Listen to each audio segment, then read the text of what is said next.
There you are. May I assume you've had your fill of rest?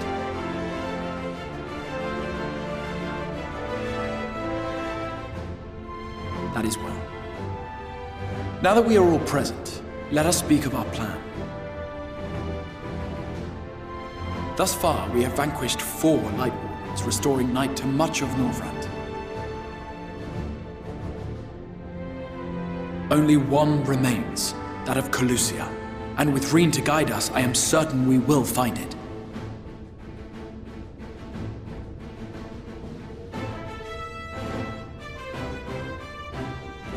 We're so close now. If we can just take care of this one last Warden, we'll rob the Sin Eaters of their final foothold and drive them out of Northrend once and for all.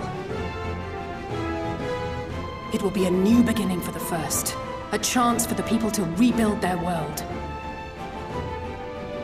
In short, a prize worth fighting for. And in thus delivering the First from destruction, so too shall we unsow the seeds of the 8th umbral calamity. Do you hear? Your dreams of rejoining is in jeopardy. Are you sure you're not tempted to intervene?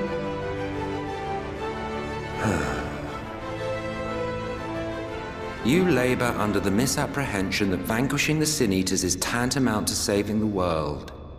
It is not. In truth, you only delay the inevitable, lengthening your fleeting lives by the smallest of margins.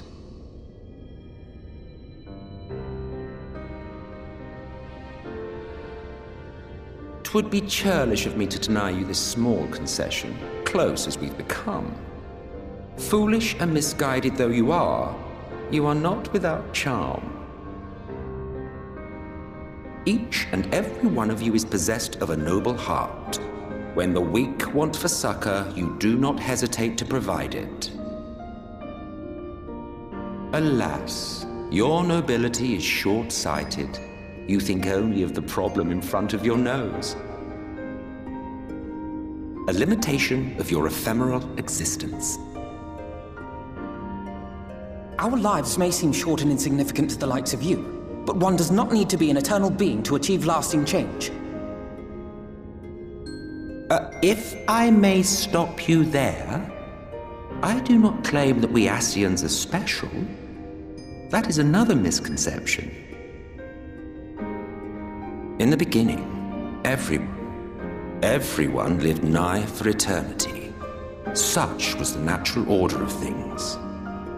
But like so much else, this was taken from you.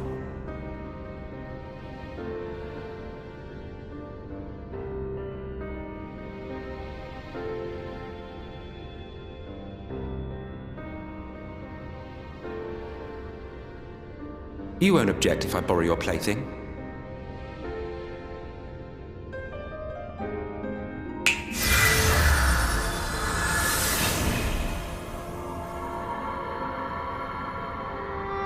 In the distant past, when the world was one and whole, a great calamity threatened all life. It began without warning. The very laws of the star were warped and broken, and chaos swiftly spread throughout the land. Faced with annihilation, we sought to imbue the star with its own will. Thus was Zodiac born, and by his power was order restored.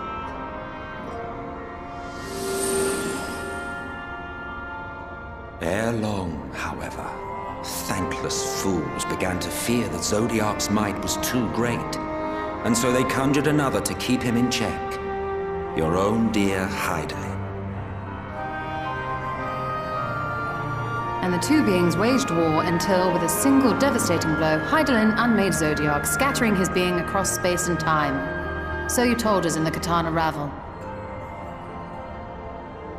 Yes. And there began our woes, with Hydaelyn's blow and all that it wrought. As a counterbalance to Zodiac, Hydaelyn was created with the power to enervate her foe. This singular ability strikes not at such banal things as flesh, but everything that defines the target, diluting its existence. For example, were she to strike you,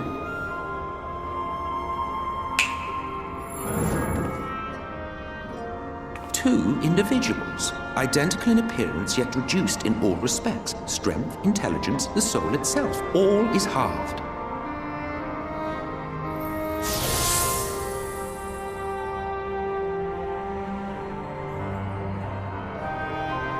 Do you see? This self-same fate befell not only Zodiac, but the very star.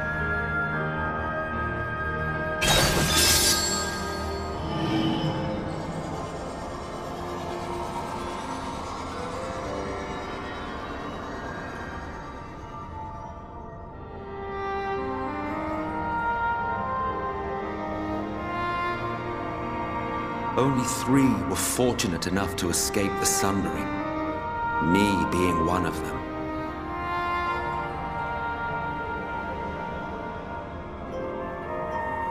When I beheld the shattered remnants of our home, I knew deepest despair. The inhabitants of these 14 fragments were feeble, frail and foolish, oblivious to their imperfection, ignorant of their past. Malformed creatures thrashing blindly about, pitiful, disturbing, depressing. So, we took it upon ourselves to rejoin the worlds. But in our eagerness and, I confess, our ignorance, we erred and made a useless void of the 13th.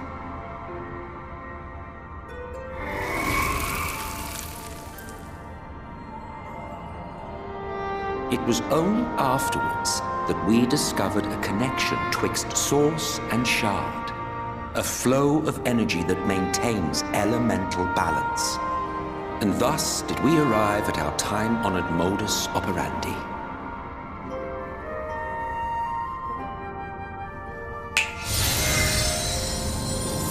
From a purely Ascian standpoint, it could be said that what you seek to do is only logical. But that would be to ignore the immeasurable destruction wrought with each rejoining. You have murdered millions, and this we cannot condone. By your fragmented existence, you continue to give rise to tragedies far crueler than any calamity. But yes, moral relativism and all that. Case in point, I do not consider you to be truly alive, ergo, I will not be guilty of murder if I kill you.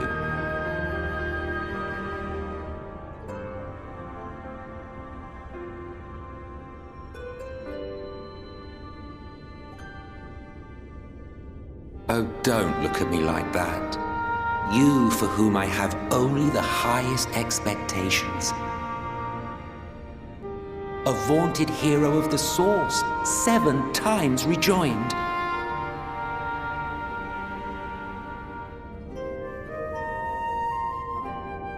Long have I awaited one who might brave a path of lesser tragedy.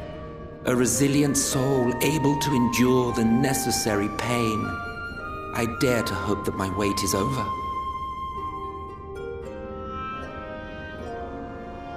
So, finish your task and slay the Light Warden. Make proof of your usefulness, and then we may speak again.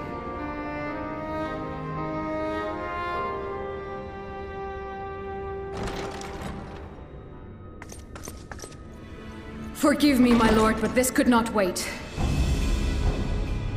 Speak freely, Captain.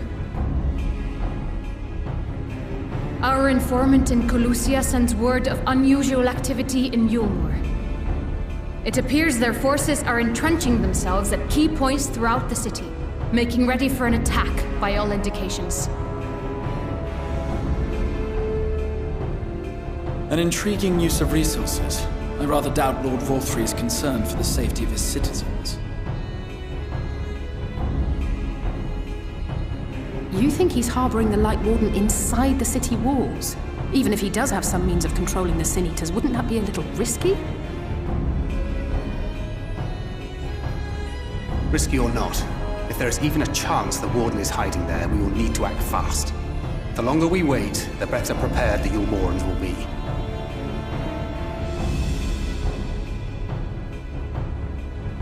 Agreed. See to your preparations then and make for Calusia. God's willing, this hunt will be the last. Let us see it through to the end.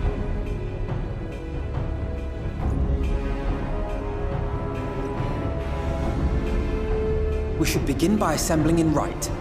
There we may assess the situation in Yulmore and decide how best to proceed.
you